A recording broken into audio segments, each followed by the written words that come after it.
தற்போதைய அண்மை செய்தி. தஞ்சை கும்பகோணம் நகர பகுதி பேருந்து நிலையத்தில் தேங்கி நிற்கும் மழை நீரால் வெளியூர் செல்லும் பயணிகள் பெரிதும் பாதிக்கப்பட்டுள்ளனர். பேருந்து நிலையத்தில் மழைநீர் தேங்கி நிற்பதால் பயணிகள் பெரிதும் பாதிக்கப்பட்டுள்ளனர். கூடுதல் தகவல்களை செய்தியாளர் ராஜேஷ் வழங்க கேட்கலாம். ராஜேஷ், பேருந்து நிலையத்தில் மழைநீர் தேங்கி நிற்பதால் பயணிகள் எந்த அளவுக்கு சிரமத்திற்கு உள்ளாகி இருக்காங்க? கூடுதல் விவரங்கள். அதாவது தொடர்ந்து தஞ்சை மாவட்டத்தில் பல்வேறு இடங்கள்ல நேற்று முதல் கனமழையானது பெய்து வருகிறது.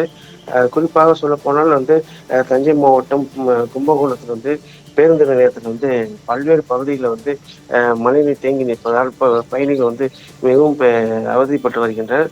இந்த மழையால் இந்த தேங்கி நிற்கும் நீரால் தொற்று நோய் ஏற்படும் அபாயம் ஏற்பட உள்ளதாகவும் இதனால் பயணிகள் அந்த நீரில் கால் வைத்து நடந்து போவது போன்ற காட்சிகள் நம்மால் பார்க்க முடியும். இதனால் பயணிகளுக்கு நோய் தொற்று ஏற்படும் என்பது ஒரு அச்சம் ஏற்பட்டுள்ளது.